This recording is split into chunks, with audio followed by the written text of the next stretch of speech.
ایک اہم موضوع پر میں آج آپ لوگوں سے بات کرتا ہوں، اور وہ موضوع یہ ہے کہ جلسوں میں بڑھتی ہوئی نعت خوانیاں۔ آج کل سوشل میڈیا پہ آپ دیکھ سکتے ہیں کہ بڑے بڑے علماء وہ بیٹھے ہوتے ہیں، اور ایک وہ شاعر جو کبھی مدرسے نہیں گیا، جس نے انٹرنیٹ سوشل میڈیا ہی کے ذریعے سے نعت خوانی کو سیکھا، اور اس نے اپنے موبائل میں اس کو درج کر کے وہ پڑھتا ہے۔ بڑے بڑے شاعروں کو آج کل ہم دیکھ رہے ہیں کہ وہ نعت خوانی کرتے ہیں، اور عوام جو ہے ان کو 2 2 گھنٹہ 3 3 گھنٹہ سنا کرتی ہے۔ یہ کسی سے چھپی بات نہیں ہے، لیکن جب مقرر صاحب کا نمبر آتا ہے، خطیب صاحب کا نمبر آتا ہے، اس وقت 1:30 بج چکا ہوتا ہے یا 2 بج چکے ہوتے ہیں، اور لوگ جو ہے وہ جا چکے ہوتے ہیں۔ صرف وہ لوگ رہ جاتے ہیں جو کمیٹی والے ہیں یا جن کو زیادہ شوق ہوتا ہے، جو متمنی ہے تقریر سننے کے، وہی لوگ رہتے ہیں۔ تو اس طرح جو آج جلسوں کا یہ ہمارا ایک رویہ بن گیا ہے، ایک لوگوں نے ماحول بنا رکھا ہے کہ 4 گھنٹہ 5 گھنٹہ نعت خوانی ہوتی ہے، پھر بعد میں تقریر ہوتی ہے، تو معلوم ہے اس کا رزلٹ کیا نکل کے آتا ہے۔ آج ہمارے معاشرے میں نعت خوانی کرنے والے نعت خواں بہت پیدا ہو رہے ہیں۔ کیوں معلوم ہے؟ اس کا ریزن یہ ہے کہ نعت خوانی میں تو پیسہ بہت آتا ہے، نعت خوانی میں کوئی محنت نہیں پڑتی ہے۔ ارے بھائی، ایک شاعر نے پڑھا کلام، اسی کو آپ لکھ کے لے گئے اور آپ نے وہی پڑھ دیا، تو اس میں کون سی محنت لگی؟ آپ کی آواز اچھی تھی، آپ نے واہ واہ کی، لوگوں سے مجمع لوٹ لیا، واہ واہ ہوئی آپ کی، وہ مزہ آ گیا۔ اب ایک مقرر ہے، وہ قرآن بھی پڑھتا ہے، حدیث کی روشنی میں تقریر کرتا ہے، اس کو مطالعہ کرنا ہے، محنت سے وہ کرتا ہے۔ تو یہ وہ چیزیں ہیں جو آج جلسوں میں بہت زیادہ دکھائی دے رہی ہیں، تو ان چیزوں کو ختم کرنا چاہیے۔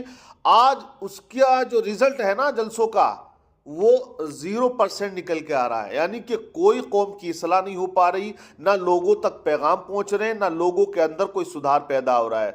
کتنی تقریریں ہو پا رہی ہیں، لیکن وقت پر نہ ہونے کی وجہ سے زیادہ تر تقریریں 1 بجے کے بعد ہوتی ہیں یا 12 بجے کے بعد ہوتی ہیں، اور جب جو سننے والے لوگ ہیں وہ تو پہلے سے ہی شوق رکھتے ہیں نا، ان کو تو علم ہوتا ہے، تو وہ علم والوں کی قدر بھی کرتے ہیں، لیکن جو لا علم ہے، جن کو پتہ نہیں ہے، سنانا تو ان کو ہوتا ہے نا زیادہ، اور وہ لوگ نعت خوانی سن کر چلے جاتے ہیں، اور وہ یہ سمجھتے ہیں بس یہی جلسہ ہو گیا۔ اب تو وہ مولانا صاحب آئیں گے، کچھ باتیں بتا کے چلے جائیں گے، لیکن یہی جلسہ ہو گیا۔ کچھ لوگوں کی نظر میں صرف اسی کا نام جلسہ ہے، لیکن آپ سمجھ نہیں پا رہے کہ جلسے کا مطلب و مقصد کیا ہوتا ہے۔ وہ دیکھا ہوگا آپ، ایک شاعر ہے شبیر برکاتی، وہ جب وہ کرتے ہیں نا علی علی علی علی علی علی علی علی، کیا کرتے ہیں وہ؟ علی کہہ رہے ہیں یا کچھ اور کہہ رہے ہیں، اور عوام ناچتی ہے۔ میں نے دیکھا اسٹیج پر کہ پیچھے سے نوجوان اسٹیج پہ جو بیٹھے ہوئے تھے وہ بھی ناچ رہے تھے، مطلب ہاتھ گھما رہے، خوب جھوم رہے ہیں، کھڑے ہو گئے، صاحب پیسے کی برسات ہو گئی، جیسے ساون بھادو میں بارش ہوتی ہے نا، ایسا نوٹ برس رہا ہے۔ تو اب ایک مقرر سوچتا ہے، یار میں 15 سال پڑھ کے آیا ہوں، اور یہ جو ہے اس نے 1 سال بھی نہیں پڑھا ہوگا، اس کی اردو ٹھیک ہے، بس اس نے اردو میں پرناؤنسیشن اچھا کر لیا ہے، باقی شاعری لکھ نہیں پاتے، دوسروں کی لکھی ہوئی پڑھتے ہیں زیادہ تر۔ آپ دیکھیے گا عالم جو ہوتا وہی تو شاعری کرتا ہے نا، کوئی جاہل تھوڑی کر لے گا شاعری، یا کوئی شعر لکھ دے گا۔ ابے بھائی، شاعری کرنا بھی ایسا ہے کہ تلوار کی دھار پہ چلنے کے مانند ہے، اگر ذرا سی لغزش اور خطا ہو جاتی ہے نا تو ایمان چلا جاتا ہے۔ ایمان آسان نہیں ہے نعت خوانی لکھنا بھی، نعت پاک کا لکھنا، لیکن یہ آج جو فیشن بن گیا ہے یہ بالکل غلط ہو رہا ہے۔ آج معاشرے کے اندر کون سی برائی نہیں ہے؟ آپ دیکھیے، سب سے زیادہ بد اخلاقی مسلمانوں میں پائی جاتی ہے۔ وقت پہ تقریر ہوگی، اچھے عالم دین کو بلا کر اگر حضور پاک کی سیرت کو سنو گے، اسلاف کی سیرت کو سنو گے، بزرگان دین کے طریقے کو دیکھو گے، پڑھو گے، سنو گے، تو ایک انسان کے دل پہ چوٹ لگے گی، وہ سمجھے گا کہ اسلام کیا کہتا ہے۔ تو بد اخلاقی مسلمانوں میں زیادہ، آج تجارت میں مسلمان سب سے پیچھے، شادی بیاہ کے اندر جو رسم و رواج ہے وہ سب سے زیادہ مسلمانوں کے اندر، مانگ تانگ بھیک مانگنا سب سے زیادہ مسلمانوں کے اندر، جہالت لا علمی سب سے زیادہ مسلمانوں کے اندر، بے روزگاری سب سے زیادہ مسلمانوں کے اندر، قرآن کی تعلیمات سے دوری سب سے زیادہ مسلمانوں کے اندر، حدیث پاک کا علم مسلمانوں کو آج بالکل نہیں ہے۔ تو وجہ کیا ہے؟ وجہ یہی تو ہے کہ جو مقرر ہیں، جو خطیب ہیں، جو عالم دین ہیں، ان کی بات کو آپ نے سنا نہیں؟ جلسہ سال میں 2 سال میں ایک بار ہوا اور وہ بھی نعت خوانی کے حوالے کر دیا۔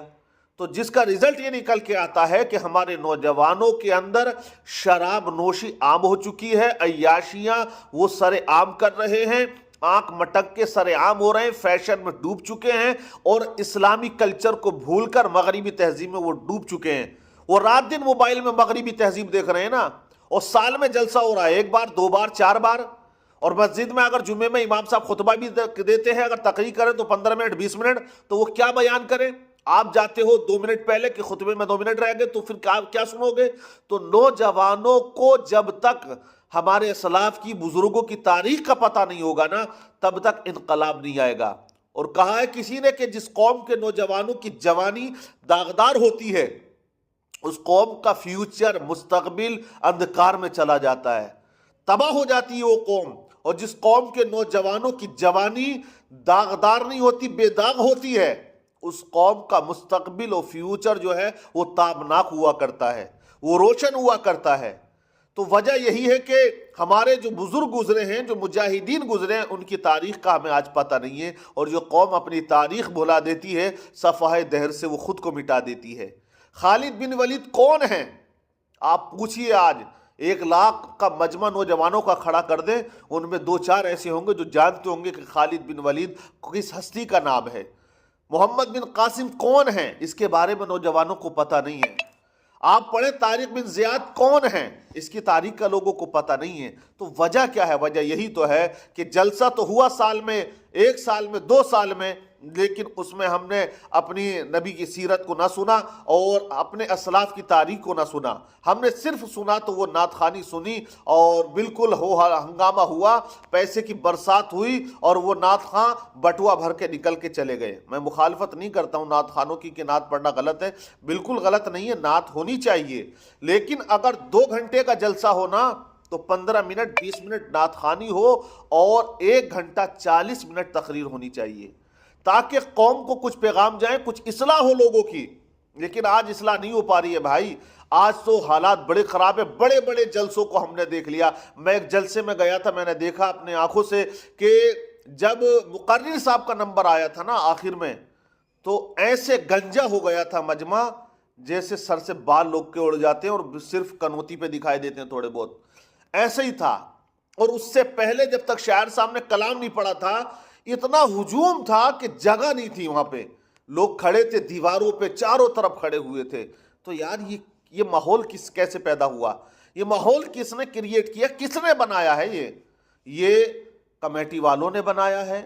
ہمارے ائمہ کو چاہیے، جو جلسے میں انوالو ہوتے ہیں کرانے میں، ان کو چاہیے کہ پہلے تقریر ہوگی، 12 بجے تک تقریر کرائیں، تقریر، اور 12 بجے سے لے کر پھر جب تک دل کرے آپ کا تب تک آپ نعت خوانی کرائیں۔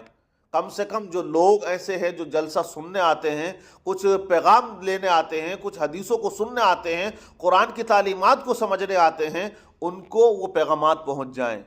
کیا کہیں گے آپ لوگوں کی کیا رائے ہے؟ آپ کومنٹس کر کے ضرور بتائیے گا، اور اگر میری بات میں کوئی غلط بات ہے تو آپ بالکل مجھے آگاہ کریں کہ آپ غلط کہہ رہے ہیں۔